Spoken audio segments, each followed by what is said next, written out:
queridas irmãs e irmãos, que as rosas floresçam em vossa cruz. E na vossa também. Então, para compreender Jó e Fausto, não basta que eu leia a Bíblia, o Antigo Testamento, e as diversas variações de Fausto que nos são oferecidas na literatura, senão que eu os visite enquanto permitir que eles façam parte do meu ser mais interior. E como fazer esse exercício, como fazer essa reflexão, como encarar esse desafio em cima desse conteúdo que a Gabi nos deu de bandeja. Uma primeira questão que a gente poderia levantar quando pensamos em Fausto é tentar olhar para ele como um exemplo de alguém que a gente encontre se movendo na vida. Então, se vocês imaginarem alguém andando numa descida, imagina um decidão. Como você anda no decidão? Você desce andando, você desce correndo? Vocês já tentaram descer um decidão correndo? Quando a gente desce um decidão correndo, acontece uma coisa muito interessante. Porque chega um ponto da corrida em que as pernas não respondem mais. Você começa a perceber que você vai cair antes de cair. É uma sensação espetacular. Ela é um misto de que você está indo muito rápido, uma mistura de que eu vou cair. É divertido até um certo ponto. Aquilo se faz divertido. E você realmente cai. Porque quando você perde esse ritmo, esse tempo onde Deus está presente, e portanto é o próprio presente, é o momento em que nós estamos predispostos a cair. Fausto é a experiência daquele que vai para o decidão e tenta descer correndo. Ele tenta andar mais rápido que as próprias pernas, sem ter tido a paciência de desenvolver a musculatura que permitisse, se não correr, pelo menos flutuar de algum modo. Faltou algo nesse ímpeto do Fausto, no sentido de olhar para dentro. Fausto buscava aparentemente tudo fora, e ele esqueceu de olhar para dentro. E assim como fora a gente tem todo um sistema de conhecimento, de filosofia, de astronomia, de astrologia, que eventualmente nos permite ter algum vislumbre espelhado do que possamos ser. É apenas dentro, nesse encontro do meu dentro, com esse sistema tão bem estruturado fora, que eu vou poder elaborar um conteúdo a partir do qual eu possa ter um pouco mais de clareza do estado que essa musculatura das minhas pernas se encontra, para que eu possa descer na velocidade que me cabe, para que eu não precise vivenciar a qualidade da experiência que Fausto vivenciou, ou pelo menos não com tanta dor, ou pelo menos um pouco mais de qualidade, não tanto sofrimento. Porque de fato a Gabi traz muito bem, da primeira parte de Fausto, da segunda parte de Fausto, existe um grande sofrimento. Existe uma separação, ele quase que vai à revelia.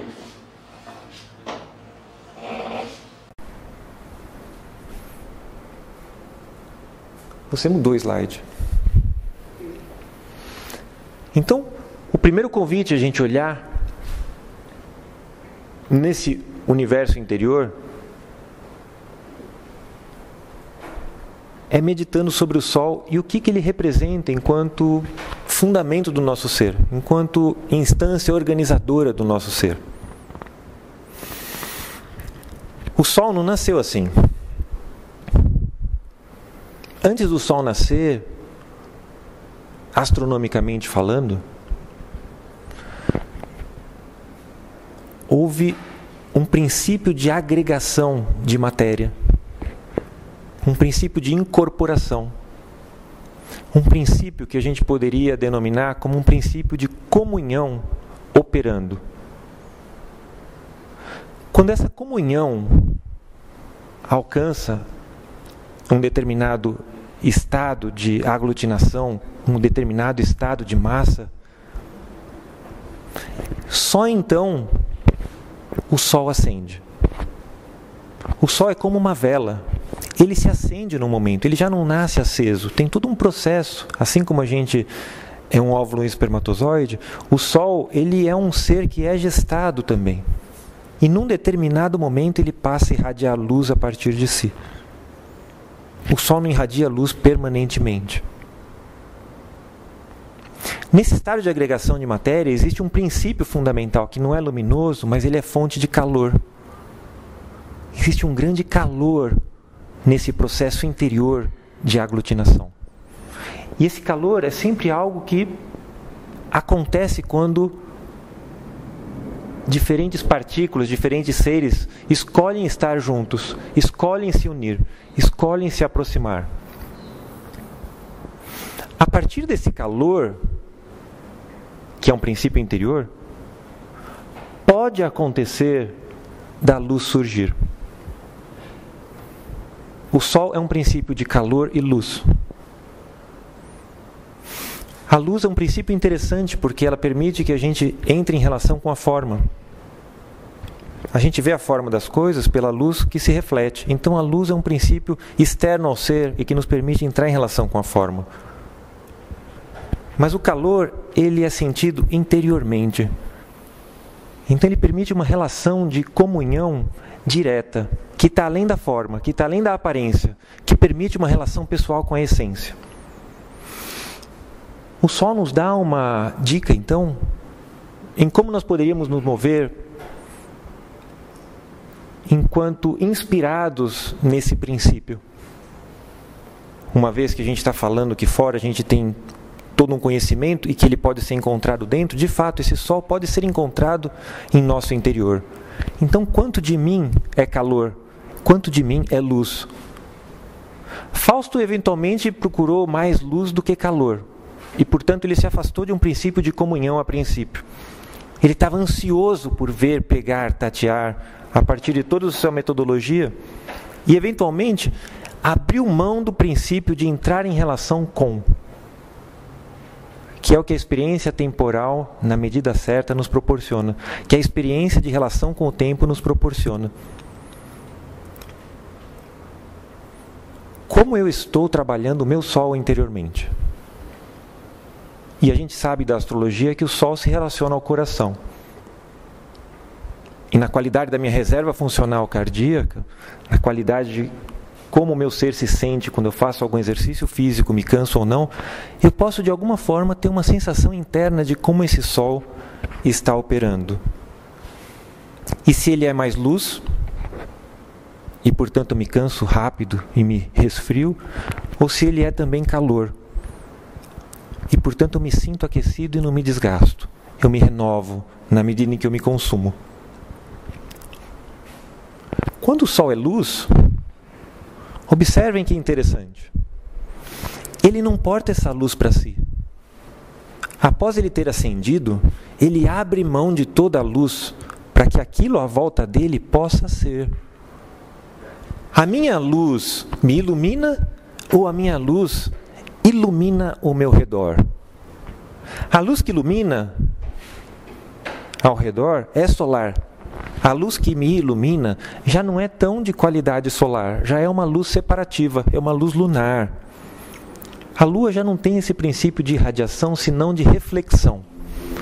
E na medida em que eu abro a mão de minha natureza solar e entro em relação mais numa forma de viver lunar, eu me nutro e quero aparecer a partir da luz que se aproxima de mim.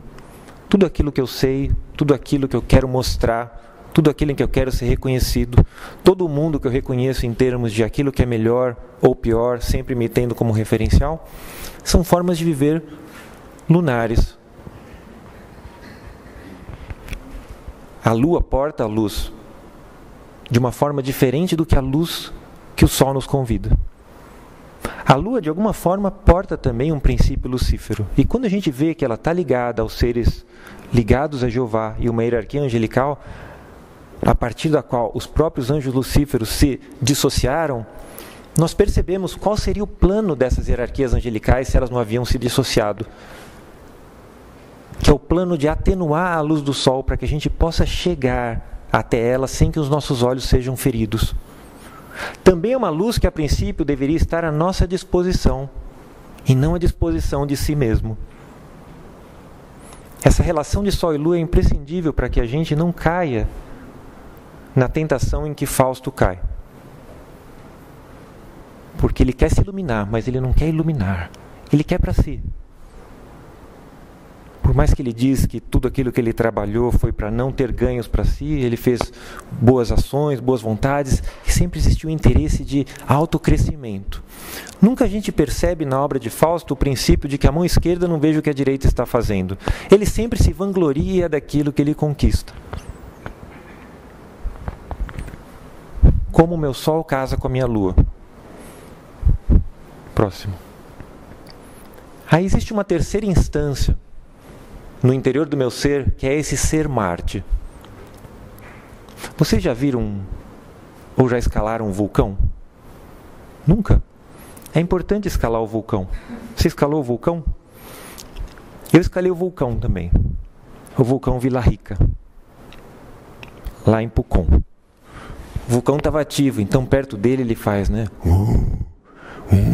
Parece que ele está falando com você. Tem um som, né? E de vez em quando ele até solta umas coisas assim na sua direção, né? É impressionante. Mesmo quem não escalou sabe o que é um vulcão, né, Lê? Você conhece o vulcão e as forças vulcânicas que habitam o profundo do nosso ser e o descontrole total que essas forças representam no interior do nosso ser. Porque elas estão profundamente vinculadas a esse planeta Marte. E quem tem Marte elevado, mais profundamente vai sentir essa erupção vulcânica descontrolada e incontrolável na sua própria realidade pessoal. Não é verdade? Agora, existe algo muito interessante no nosso sistema solar em relação a Marte. Ele tem um vulcão. Ele tem o maior vulcão do sistema solar. E esse vulcão chama Monte Olympus. É quase o Monte Olimpo dos deuses, né? Que coisa, né? Você vê como esse planeta é danado, né? Ele tem o maior vulcão do sistema solar. Ele está muito ligado, portanto, a essa questão de erupção, de descontrole, de incentivo à ação, de impulsividade. E Marte, de fato, quando está no ascendente de uma pessoa, por exemplo, e o ascendente representa a cabeça, provavelmente vai gerar erupções naquela face. E se a pessoa for abençoada por não ter as erupções em face, vai dar uma tez endurecida. Vai dar alguma qualidade de indelicadeza na tez, ou de rigidez, ou de inflamação. Algumas dessas qualidades. Então, quando a gente olha para Marte, a gente percebe que ele é esse princípio que, de algum modo, está ligado também a esse ser na obra Fausto, que é o Mefisto. E Marte está ligado a esse grupo de anjos que são denominados e compreendidos por nós como anjos lucíferos. E que, portanto, a gente pode também vincular à própria anatomia física de Marte. O próximo. Quais são as luas de Marte mesmo? Deimos e Phobos. E são luas muito interessantes quando a gente olhar. Nomes curiosos a propósito. Fobias e demônios. É muito interessante quando a gente observa etimologicamente nomes, porque eles nos remetem a outras percepções. O verbo, de fato, ele tem um poder de instrução superior à nossa compreensão. Desde que a gente tenha a sacralidade, que eventualmente Fausto não teve, na aproximação com eles. Para que eles não sejam simplesmente uma forma, senão que a gente entre em relação com o calor deles e com a informação que eles têm para nos ensinar. Uma quarta instância no nosso sistema é Saturno. Observem como Saturno é rigorosamente organizado. Ele é meticulosamente envolto por esses anéis que têm linhas em seu interior. Olha o grau de organização de Saturno. Veja que disciplina na sua própria constituição que tem esse grande gigante gasoso. Que ordem, que método E que planeta melhor não seria para designar toda essa dinâmica do método científico, da organização, da tecnologia e de como ela também é um instrumento de aprisionamento do nosso ser. Você vê como Fausto foi refém de tudo isso que ele acreditava que sabia quando ele disse tudo aquilo que ele já estudou. E, portanto, sem que soubesse, também um refém de Saturno em algum grau. Refém de um conhecimento que ele acreditou pudesse emancipá-lo. E cada vez mais o aprisionou. De qualquer modo, nós temos que Jó foi muito mais refém de Saturno, enquanto Fausto, muito mais refém de Lúcifer, se a gente pode falar assim. No entanto, todos esses planetas, de fato, estão representando algo do profundo do nosso ser, do profundo das nossas vísceras. Esses planetas e a forma como eles se relacionam nos céus dizem a respeito da nossa visceralidade, de tudo aquilo que em nós é inconsciente, que muitas vezes dirige a qualidade do nosso ser, sem que a gente saiba. Nós somos temperados pela qualidade das nossas vísceras, pela qualidade do meu coração na medida em que eu sou Sol, pela qualidade do meu estômago na medida em que a minha lua está em questão, pela qualidade da minha bile, que está dentro da vesícula biliar e que, portanto, está ligada aos processos de digestão e que estão ligados ao planeta Marte, e pela qualidade de Saturno, que está ligado diretamente à forma como as energias entram no meu corpo a partir do baço.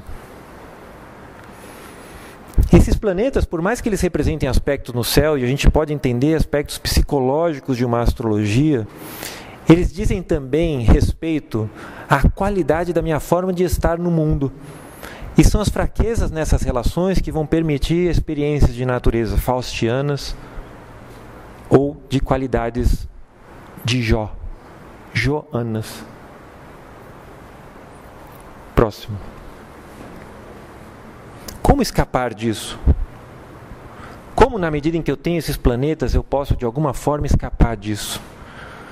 Estudando poesia é uma das possibilidades, porque o poeta é anterior à prosa.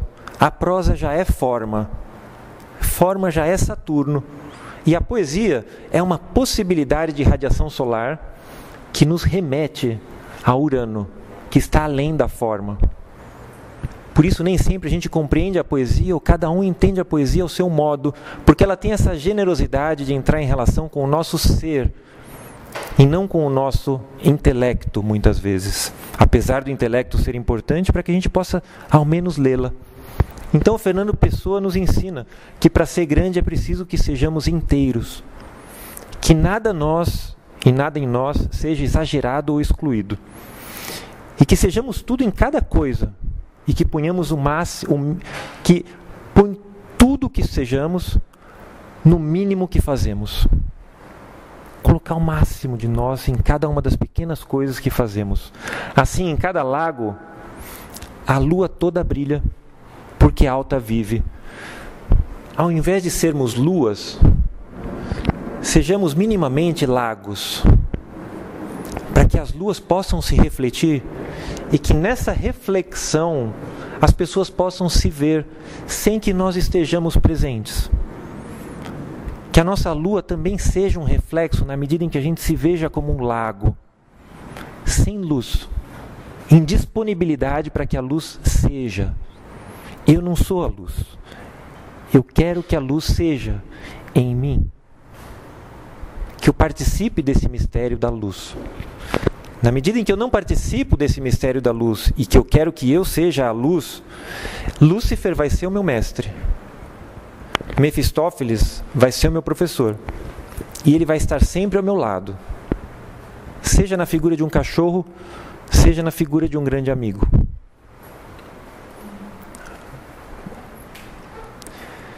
E toda experiência, ela visa um aprendizado que no nosso caso é uma condução ao estado da nossa maior experiência a ser vivenciada no presente momento, que é uma experiência profundamente diabólica, de profunda separação, porque o diabolismo nada mais é do que uma experiência onde você é retirado de um estado em que você quer estar e enviado para outro. É uma experiência de separação. O adoecimento é uma experiência diabólica. A morte é uma experiência diabólica.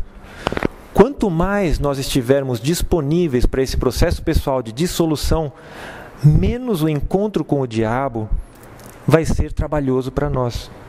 Mais o diabo vai poder entrar numa comunhão de possibilidade de aprendizado, inclusive, sem a pretensão de querermos ensinar ao diabo o Pai Nosso. Cada um vai aprender o Pai Nosso em seu tempo, respeitosamente, despretensiosamente. Próximo. Você diria que o diabo é carente de bons professores? O diabo é carente de bons professores humanos. Sem dúvida. E esses candidatos a professores somos nós. Então, na medida em que a gente aprender a não falar branco, preto, direita, esquerda, na medida em que a gente aprender a pensar em paradoxos, a gente ser íntegro, a gente alcançar um estado de integralidade,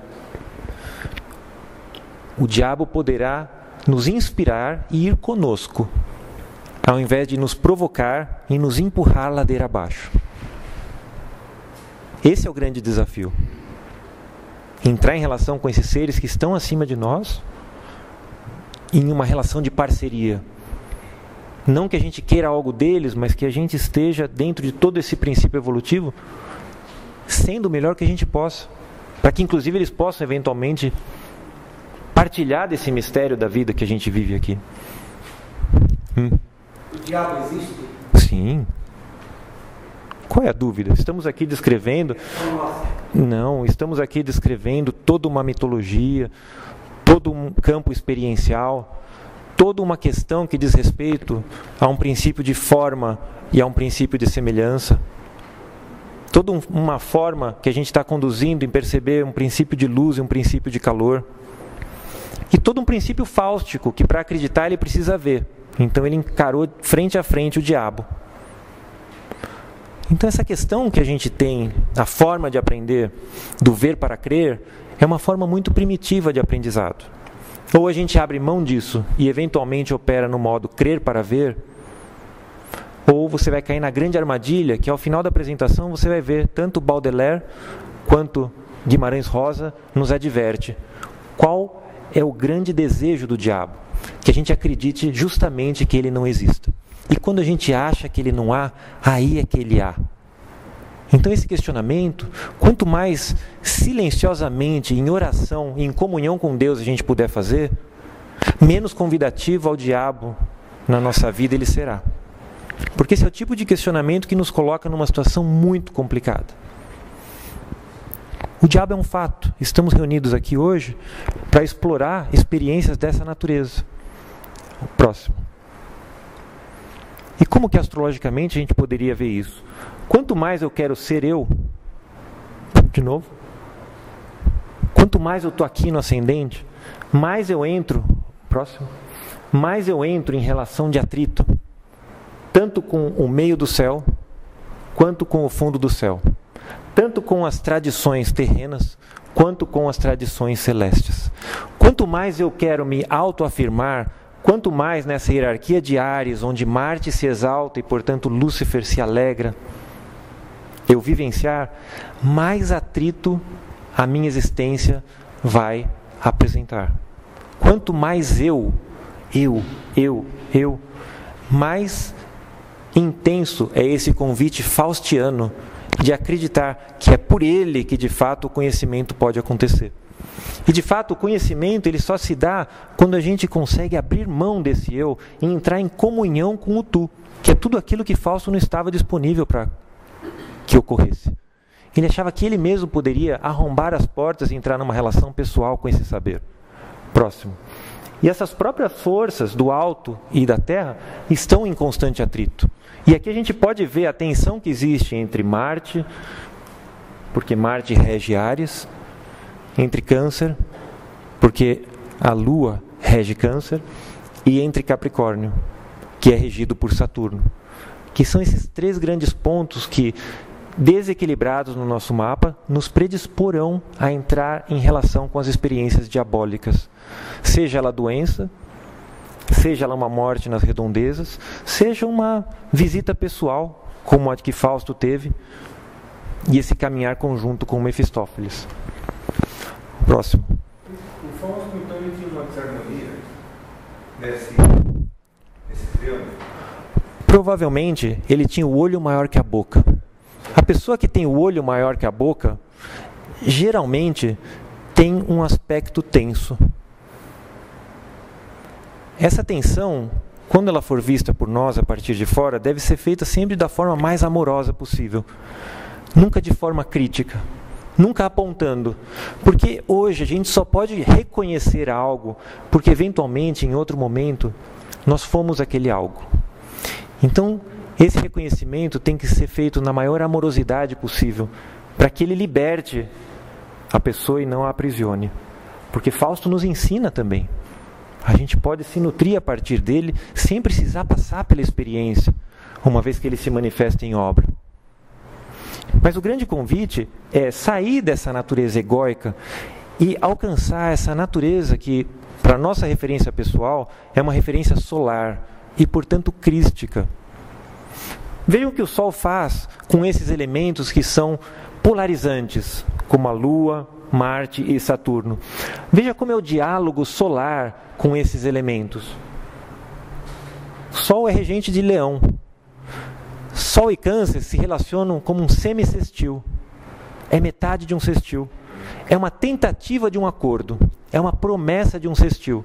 Percebam o aspecto integrador e o princípio de comunhão que o Sol tem com o restante do mapa.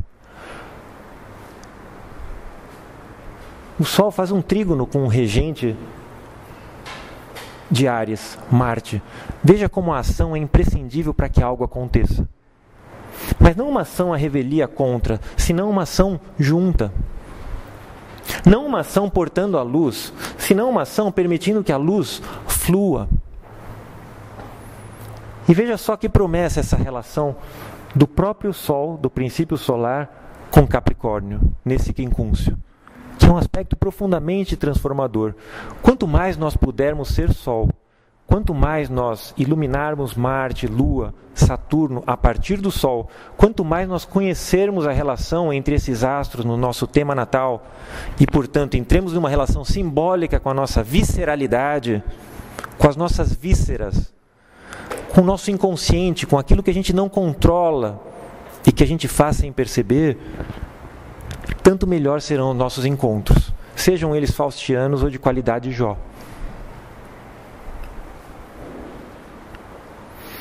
Mas é muito delicado quando a gente olha a obra Fausto, porque o comum das pessoas vão para um sentido moral comum da história. Ah, ela foi boa, ele foi ruim, ela foi para o céu, ele foi para o inferno. Não é isso. E a Gabi trouxe isso muito bem quando ela fala que isso é um caminho dos filhos da água e, portanto, devocionais e nada questionadores, e dos filhos do fogo, que mesmo quando interessados nesse princípio aquático, o aquoso, são levados pela sua impulsividade a um outro caminho, a uma outra forma de conhecer. E nesse caminho, nessa forma de conhecer, sempre surgirão oportunidades de encontro com esses seres da água, em que a comunhão possa acontecer milagrosamente. E cabe ao Filho do Fogo esse estado de atenção, para que essa comunhão possa eventualmente ocorrer. Porque o Filho do Fogo é ativo, o Filho da Água é passivo. É no olhar do Filho do Fogo e na busca do Filho do Fogo que a comunhão pode acontecer. O que a gente tem enquanto possibilidade do Filho da Água é a disponibilidade. A disponibilidade que Margarida teve para entrar nessa relação com Fausto. E que Fausto fez da relação o que bem lhe aprouve. Tocou a relação como lhe interessava, sem pensar em nenhum momento se aquilo pudesse interessar ou trazer algum benefício para Margarida. Posso fazer uma pergunta? Claro. Pessoal. Imagina você se preparando para a próxima encarnação. Aí o teu anjo particular do destino, o teu coaching do destino, fala para você: anjo bom, você tem duas opções, só duas, não vem gênero.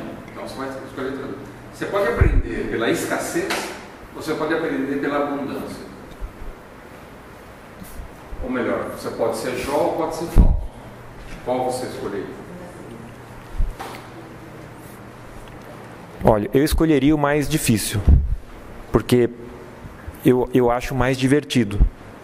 Mas são qualidades pessoais. Eu prefiro pela abundância. A abundância não quer dizer que as coisas vão ser mais fáceis.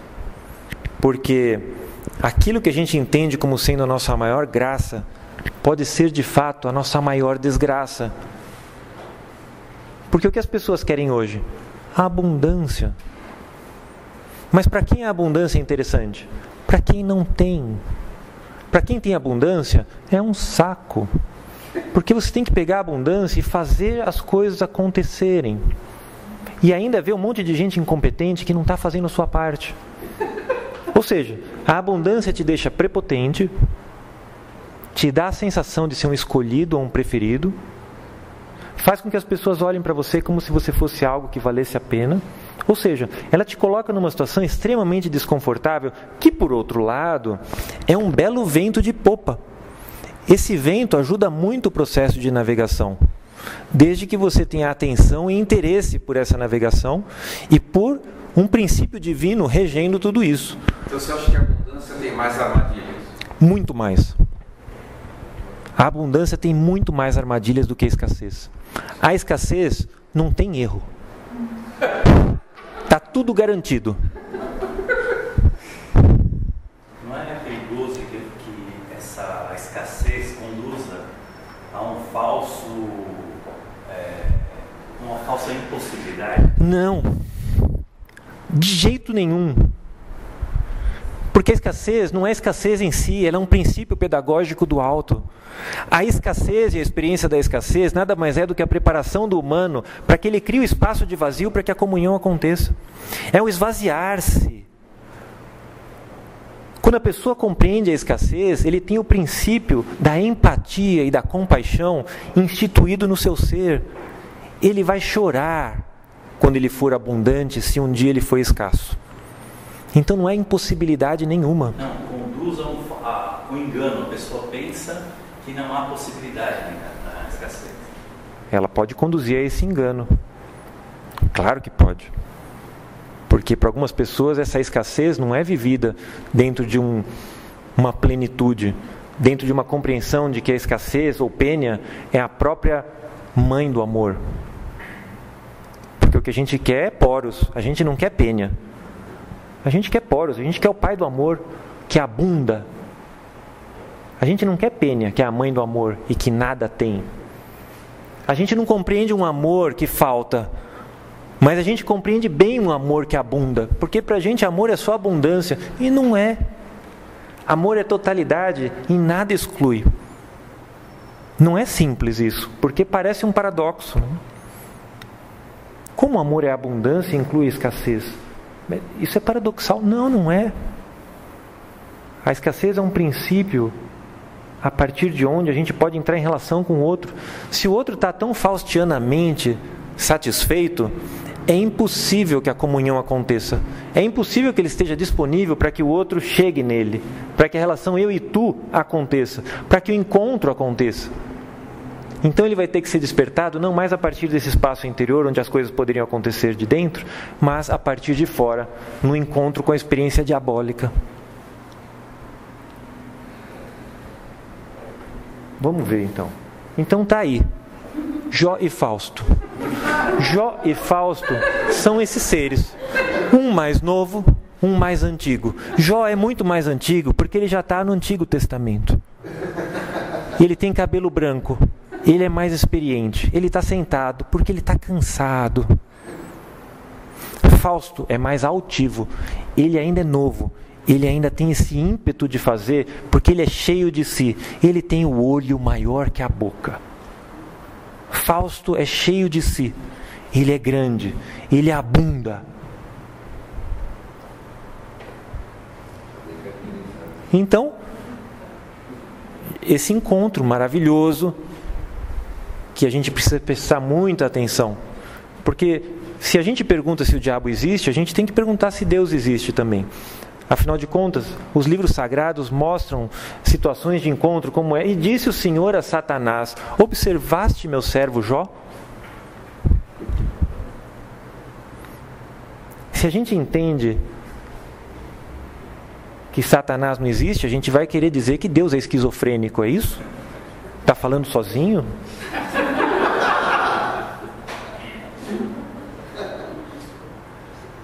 Então os livros sagrados, eles dão esse tônus, onde alguma parte do nosso ser pode desconfiar de algo que a gente ainda não tem sentido para entrar em relação direta. Jó e Fausto, olha lá. E disse o Senhor a Mefistófeles: do Fausto sabes? Você vê que é sempre Deus puxando um papo, né? Deus gosta de bater um papinho, né? E você vê com quem que ele vai conversar. É aquela solidão, né? É muita solidão, né? Você acha que o céu é muito vazio, Oswaldo? Não, mas você imagina você estar no vértice da pirâmide? Pois é, complexo, né? Melhor fosse uma ampulheta que tivesse uma pirâmide daqui, uma de lá, né? Que isso aqui pudesse ser uma sanfona, né? Vamos no próximo ver o que acontece. Então, a gente tem esse milagre em Jó. Qual é o milagre de Jó? O milagre de Jó é Eliú. Eliú. Eli, um dos nomes de Deus. U, essa letra que nos impulsiona para cima, né? Eliú. Vocês conhecem o Eliú do Jó? E vocês sabem que os 3 grandes amigos de Jó tentaram, porque eles eram advogados, você sabe, né, Adalberto? Eram advogados, eles fizeram a defesa de Deus. Por causa desse que eu fiz faculdade de direito. Tá vendo só que bonito? Se você tivesse aprendido com Eliú, você não teria feito direito. Porque, olha, olha a cara de desolamento dos advogados de Deus, porque eles foram convencidos por Jó de que Deus é um sacana. Jó provou para eles e eles se calaram. E aí acontece um milagre no Antigo Testamento. E esse milagre se chama Eliú. Eliú, ó, a cor do cabelo dos sábios. Branco, branco, branco. Ó, a cor do cabelo desse rapaz que vai falar com Jó. Cabelo preto. Isso é um paradoxo bíblico. A sabedoria bíblica está nos cabelos brancos. É inadmissível o que a gente está vendo aqui. Eliú é a própria manifestação do Deus na terra. Por isso Eli. E o que ele faz? Sendo mais jovem e tendo esperado sua vez a falar, depois dos mais idosos terem tomado a palavra, e pacientemente ele ter aguardado, ele faz a defesa de Deus. E Jó sente vergonha. E depois de Eliú, o próprio Deus fala. E Eliú estava certo. Então hoje todo mundo, por gentileza, ler a defesa de Eliú em relação a Deus. São 25 páginas, é um livro curto. Vale a pena ver o que Eliú fez para entrar nessa relação de restabelecimento da comunhão que havia sido quebrada. Na medida em que eu me acho um justo e estou sendo injustiçado. Na medida em que eu sei o que é justo e a justiça de Deus fala a partir da minha boca. Na medida em que eu ouso fazer isso. Bom, mas você não acha que a experiência de Jó, que é estar na abundância que você escolheu no ano, e ir para a penúria, é difícil de engolir?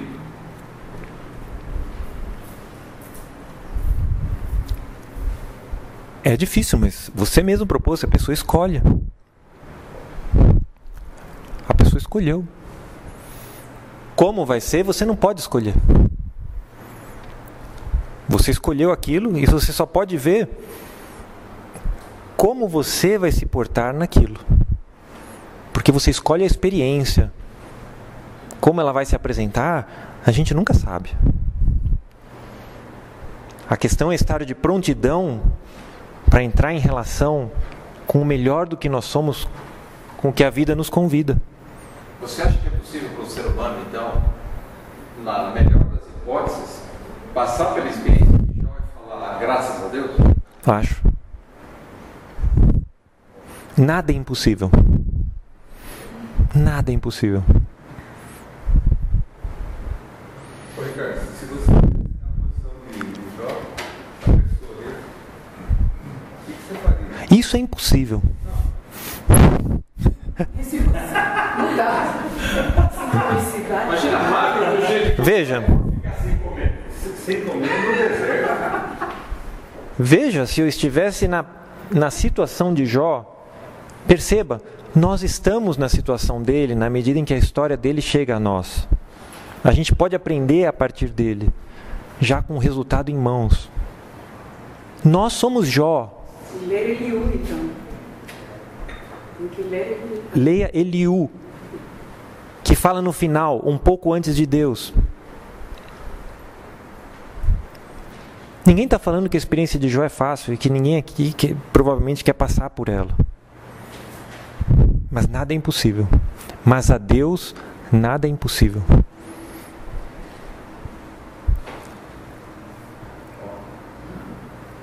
Esse ser é um ser muito interessante. Observem como ele olha para a virgem com a criança no colo, né? Ele olha só com um olho. Parece que ele está com uma sensação ruim. Olha, o nariz dele é grande, né? Ele é prognata. Ele tem um arte forte, esse cara. Né? Narigão. Ele trabalha na Globo? Eu não perguntei, Oswaldo, não sei. Mas observe como ele nos dá informação numa foto estática. Observe a mão dele, que é a mão que age, que é a direita. O que ele está propondo? Luxúria e poder. Luxúria, Vênus. Vocês são estudantes. Júpiter, poder. A pessoa que fala assim, ela está injetando isso em você. Luxúria e poder. O que ele faz com essa luxúria e poder que ele convida o candidato? Ele separa a razão, Mercúrio, do princípio solar.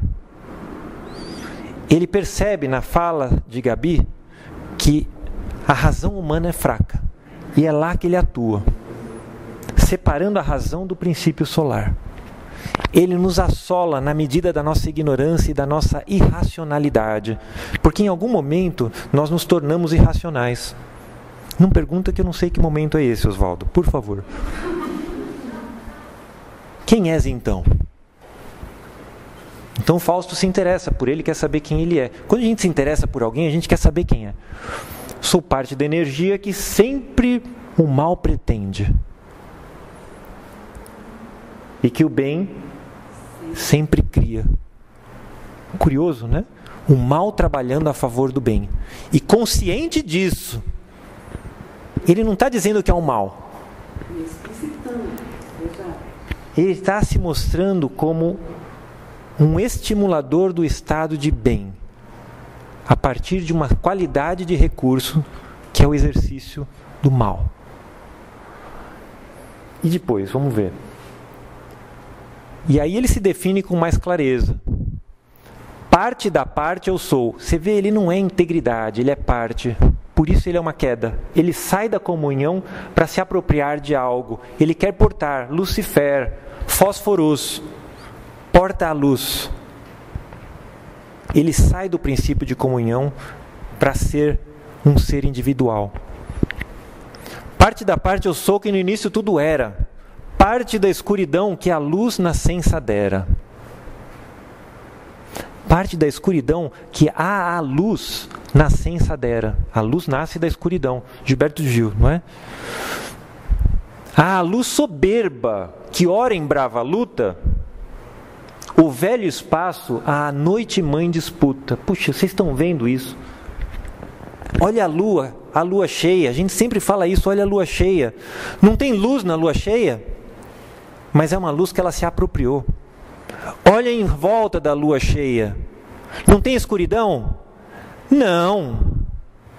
Tem luz também, mas é uma luz no estado em que a luz de fato é plena.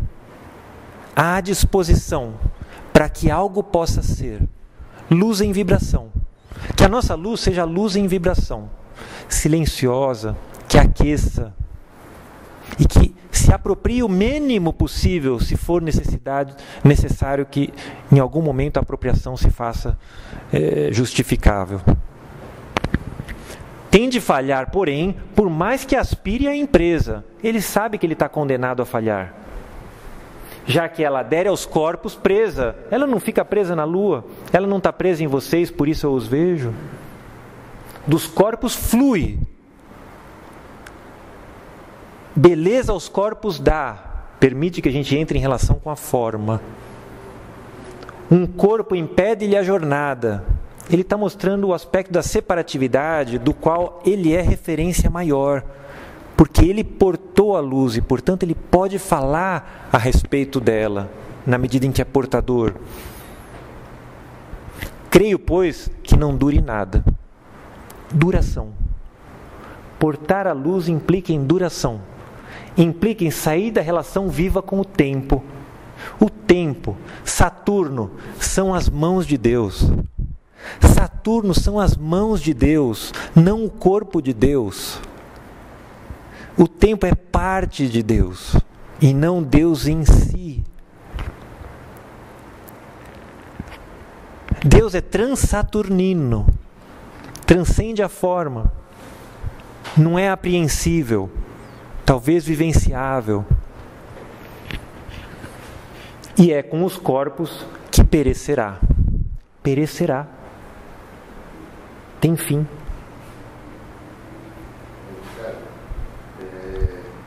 Posso te falar? Posso te perguntar? Pois não. Você acha que primeiro se apropriar, vivenciar uma Portar é se apropriar. experiência de apropriação para você Eu acho sinônimos os dois. Sinônimos. A experiência lucífera da mesma forma. Lucífera em romano, ou latim, e fosfórica em grego. Fósforos e Lúcifer é a mesma coisa, né? É a mesma experiência. É a experiência da separatividade. Quando você fala em portar a luz, está implícito aí o princípio da separatividade. Para que você quer portar a luz se você está na luz? Você ficou louco? Isso é esquizofrenia. Se você habita a luz, se você permanece no amor, por que você quer possuí-lo? E aí essa figura do Sokurov que está aqui, e que vocês vão assistir, que a Gabi sugeriu, esse Fausto, né, cuja ciência não deu conta, que procurou depois as obras mágicas, a magia, e a partir dela tentou entrar no céu, não conseguiu, tentou entrar no fundo da terra, não conseguiu, foi negado pelo espírito da terra, o que proporcionou esse encontro final. E tentou até, como a gente aqui, a partir da astrologia, saber o que está acontecendo. A astrologia, Elman-Bacher, é uma fase da religião. Não é a solução para todos os males, nem a lente corretiva que vai fazer a gente ver Deus frente a frente. Ela é um exercício de autoconhecimento a partir de onde a gente pode alcançar um estado vertical. Para que a experiência possa acontecer, por graça. Se algo acontecer, é por graça. Porque foi permitido. Ou porque houve amadurecimento. Próximo. Bom, rapidinho. Quando alguma coisa boa acontece na nossa vida, em que medida é mérito e graça? Mérito e graça, eles são, sem nenhuma prepotência nem nada, Oswaldo, eles são sinônimos. Porque o mérito é como se fosse uma musculatura que torna a graça possível de ser vivenciada. Porque a graça não acontece porque você é melhor ou pior. A graça foi dada para todo mundo, independente do estado degenerado que a pessoa se encontre. O mérito é a qualidade interior que uma pessoa tem para reconhecer a graça quando ela se aproxima de você. A graça foi dada porque Deus é abundância. Ele não escolhe você para ver se você é mais bonito ou mais feio, e você merece ou você não merece. Todos merecem. E Ele dá a cada um aquilo que é necessário. E a grande desgraça humana é o não reconhecimento da graça nos disfarces que elas se apresentam a cada um de nós. Não fiz jogo de palavra não, né? Legal. Então está aqui, olha aqui. Olha a cara do Fausto, olha o que ele proporciona, né? O encontro, olha a cara do Mefisto, o que ele proporciona. O encontro de Fausto com Margarida. Margarida está completamente à disposição, apaixonada. E a gente precisa ver oitavas disso, porque se Eliú é a redenção de Jó, Margarida é a possibilidade de redenção de Fausto. Por isso que Mefisto está tão desesperado aqui. Dele se ligar e retomar essa compreensão. Ele está de olho aberto para ver se isso não aconteça, para ele não perder o discípulo dele. Porque ele também está interessado, porque houve um pacto. E a Gabi disse bem, nesse pacto, Mefisto entendeu que estava acontecendo uma aposta, e não estava. Então, é importante que a gente veja todas as oitavas do que seja o processo de redenção. Aqui Margarida, em Jó Eliú, em Tannhäuser, Elizabeth. Porque é curioso que dentro do mistério das grandes óperas que a Gabi nos traz, essa é a única ópera que não é de autoria de Wagner, é de Gounod, né? E as demais são. Mas Tannhäuser, de algum modo, é uma oitava desse princípio da paixão e da queda. Não numa relação marciana, senão numa relação venusiana. Uma outra qualidade de risco. Mas é bom lembrar também, João, de Lorimer, onde ocorreu a graça e Elsa não soube aproveitar.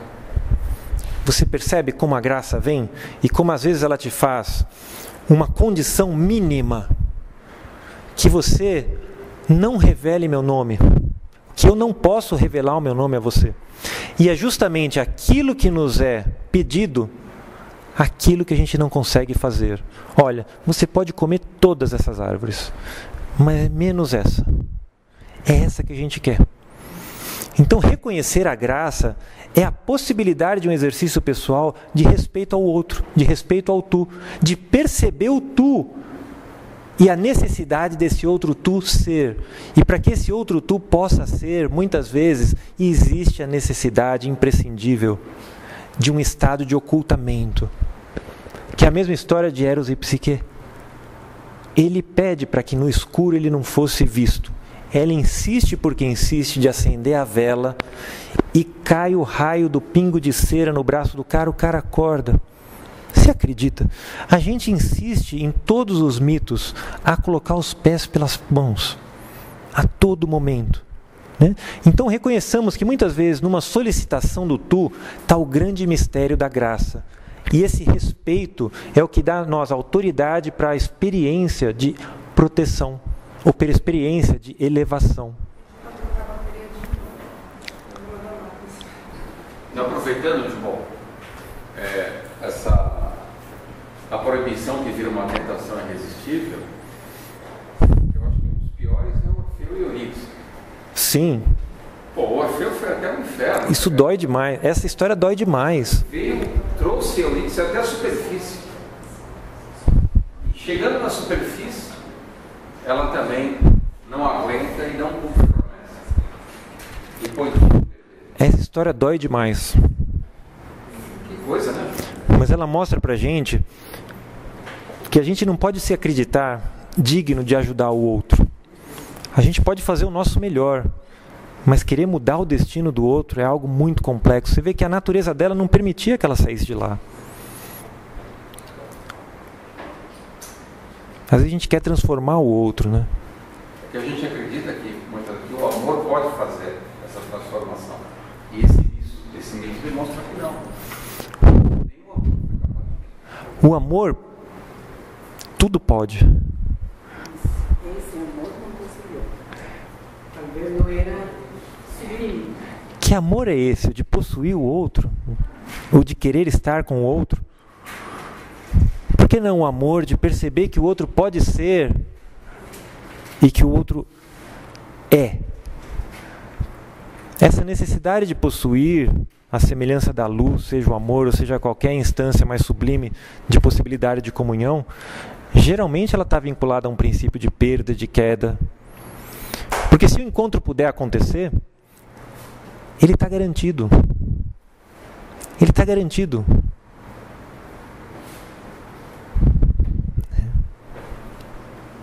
Próximo, vamos ver o que tem aqui. Então o provérbio diz para a gente o seguinte, olha só. Dinheiro perdido, nada perdido. Saúde perdida, muito perdido. Caráter perdido, tudo perdido. A questão aí do Fausto é trabalhar sobre a formação do seu caráter. Trabalhar sobre o seu próprio ser. Para que ele alcance dignidade de ser visitado por seres que sejam inspiradores.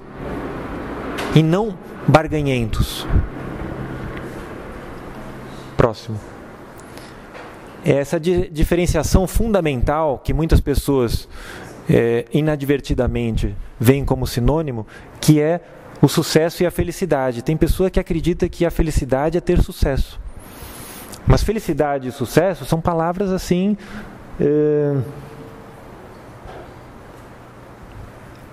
muito distantes entre si. É um paradoxo, são coisas que não se vinculam.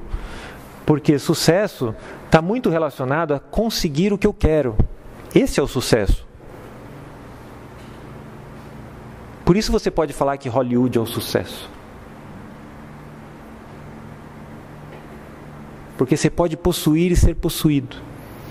No sucesso você implica num estar e num ser competitivo. Já a felicidade é o quê? É um estado pleno de realização e de compreensão de que aquilo que você não vê está atuando também no melhor de si. É essa aceitação que permite que esse melhor aconteça à sua volta. É esse questionamento que vai gerar o atrito até que você reconheça isso. Então, o sucesso está muito ligado à insatisfação. A pessoa que busca o sucesso, como Fausto, é um insatisfeito. Então, ele quer se encher, se plenificar. A pessoa que busca a felicidade está em estado de gratidão. Aquilo que lhe acontece é entendido como aquilo que precisa ser. É aquilo que me cabe. Eu estou satisfeito, então eu coopero.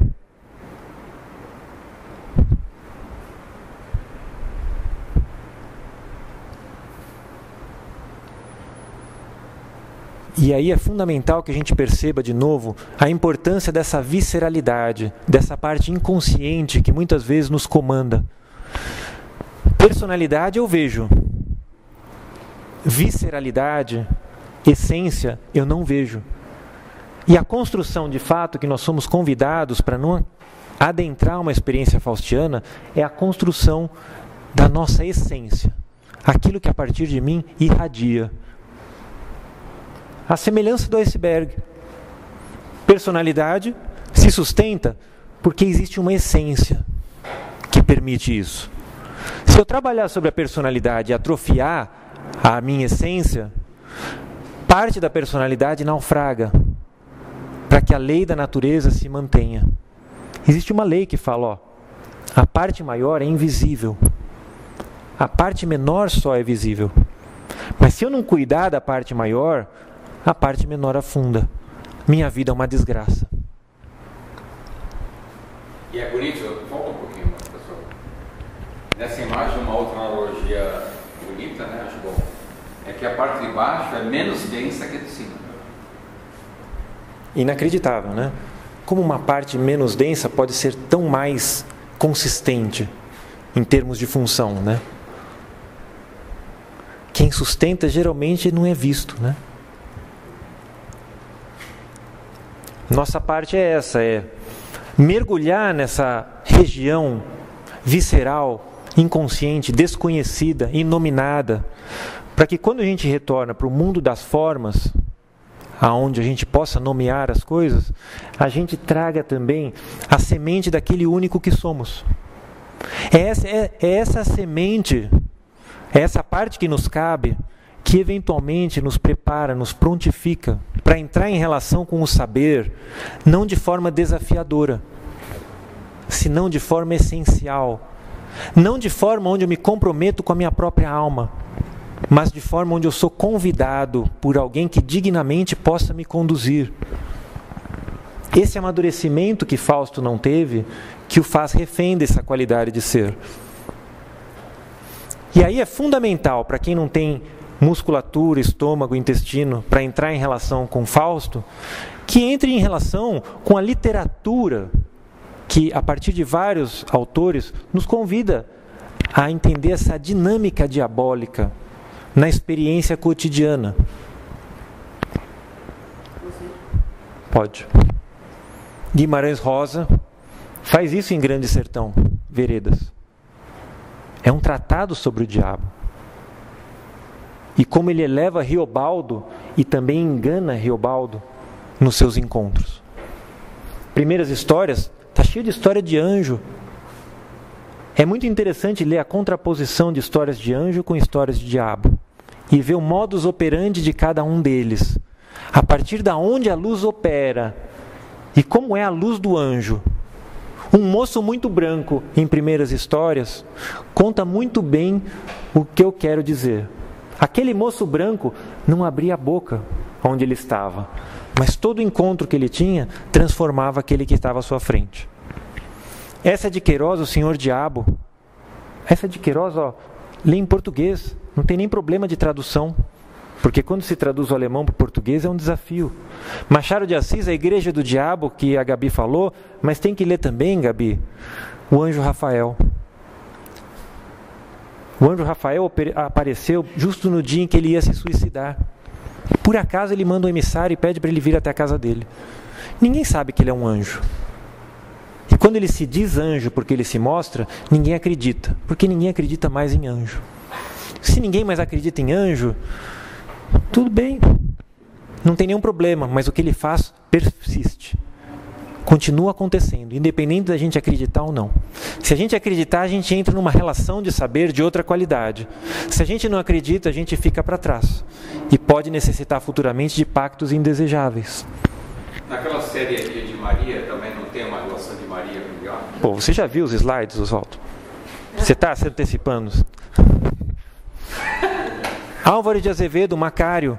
O que o Macário fez? Ele estava praguejando com o atendente do bar. Quem estava lá no mesmo bar olhando o que ele estava fazendo? Satã. Ele encontra com Satã e ele leva... Hã? No bar.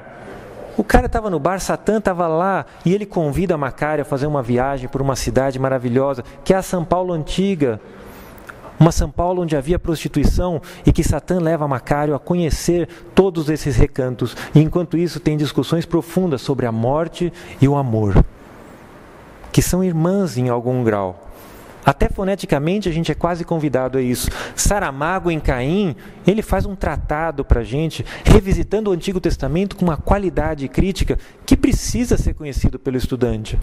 Se o estudante não conhece isso, ele pode ser vítima de equívocos, de enganos. Esses irmãos já fizeram trabalhos maravilhosos por nós. Evangelho segundo Jesus Cristo, é preciso ser visto o diálogo entre Jesus Cristo, o diabo e Deus, em cima do barco, antes dele proferir o sermão onde ele se afasta no mar da Galileia. O diabo está inconformado com o estado que ele se encontra. Ele só leva a pior. Ele está reclamando, ele não quer continuar naquela situação. A gente tem que conhecer esses diálogos para ver também qual é o contexto que o diabo trabalha e quais são as situações. Como se chama essas situações que a pessoa até mais bem remunerada? De perigo, mas tem um nome no CLT, situações insalubres, né? O diabo trabalha em extrema insalubridade. Isso precisa ser visto. A Licirine chama o Marte, o diabo, de capanga de Deus. Olha só. É muito preconceito, e já que o preconceito está em moda, preconceitos tão estranhos, não sejamos preconceituosos com esse ser. Compreendamos a situação que ele se encontra, né? Dante, a Divina Comédia, o purgatório e o inferno são espaços muito interessantes. Você até acaba de ler aliviado de compreender quais de nós são aqueles que são mais convidados a habitar essas esferas. Fernando Pessoa, A Hora do Diabo, tem uma tomada muito interessante. Quando a gente corrompo, é certo, o diabo fala. Porque faço imaginar. Olha onde o cara atua. Fernando Pessoa é um estudante, mas Deus é pior. Diabo falando, num sentido pelo menos, porque criou o corpo corruptível, que é muito menos estético, Adalberto. Olha para nossos encontros. Os sonhos, ao menos, não apodrecem, passam. Tolstói nos contos dele tem uma riqueza de ensinamento de como esse ser atua. O diabo insiste, mas Deus resiste. Do que vivem os homens, uma história maravilhosa de um anjo que questiona a autoridade de Deus e cai, sendo anjo, para ser humano, para entender o porquê de Deus. Tipo Asas do Desejo, que vem. Também. Mas ele vai voluntariamente, né? Como um capetinha resgatou um pedaço de pão, o diabo velho os 3 capetinhas, maravilhoso. Por que existe o mal no mundo? É uma história que lembra muito a história de Fausto. Dostoiévski, os demônios, mostrando dentro de um regime político onde o diabo atua, o que é um socialismo vivo, implantado na Rússia, e como isso acontece, como a sociedade se organiza, como se articula a possibilidade daquela esfera de poder deixar de ser para que uma outra aconteça, qual que é a base disso? O diabo e os demônios têm várias faces. Baudelaire, Poemas Malditos, Litânias de Satanás, tem que ler.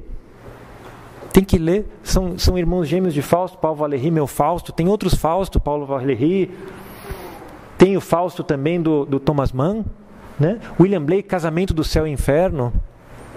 John Milton, Paraíso Perdido. Shakespeare, esse aqui eu não li, O Dia de Maria. Para a pessoa que não é dada ao hábito de ler, olha como Deus é dadivoso e abunda em seu ser.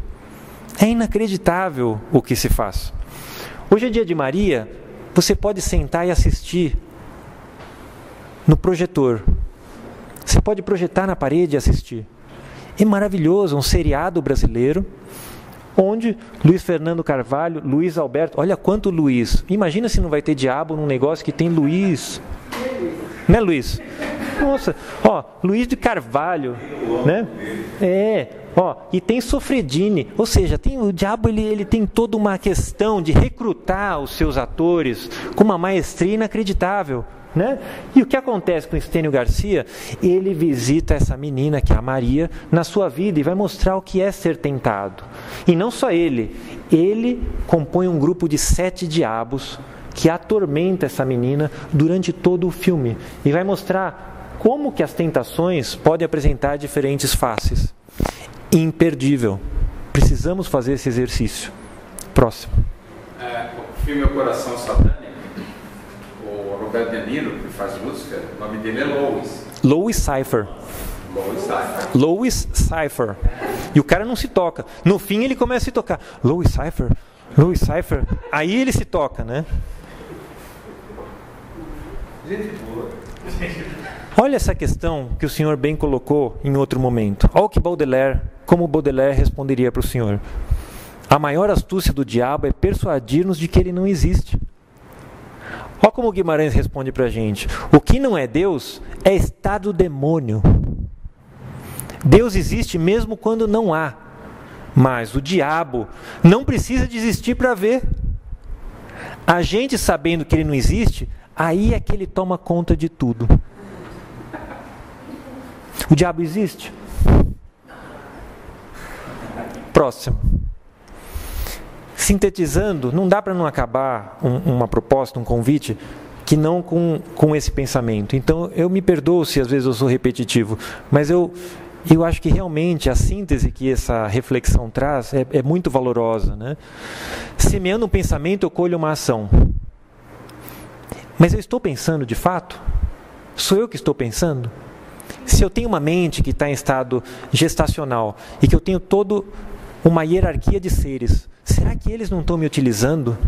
Será que eu não sou um possesso na medida em que eu afirmo algo categoricamente? Do tipo isso é ou isso não é, ou isso existe ou isso não existe? Sim, eu posso ser um possesso. Semeie uma ação e colherá um hábito. Ou seja, de tanto fazer, o hábito se constitui, o músculo se fortalece. É para descer um dedo. Isso. Essa é a ideia. Criar o hábito que te dá força muscular para que você desça a ladeira correndo e suba a ladeira correndo, com a mesma velocidade, independente da gravidade. Porque você entrou em relação com seres imediatamente acima de nós e que estão a nosso serviço, que são contra a gravidade celeste, que é o reino angelical, que está conosco. Semeie um hábito e colherá o caráter. Esse é o anticorpo faustiano que faltou. Claro que ele era imunoprotegido pelo próprio Deus. Mas, será que ele não poderia, na medida em que ele amadurecesse, entrar em relação com tudo aquilo? Por exemplo, estudando aqui conosco nessa escola, ao invés de precisar passar por algo tão sombrio? Se reunindo na tua casa. Reunindo em casa, tudo. Semeie o caráter e colheremos o destino. Caráter e destino, sinônimo. Sinônimo. Destino é algo que não tem nada a ver com o tempo. Destino é atemporal. Destino é a qualidade do meu ser. Encontrar com destino é o desvelamento maior.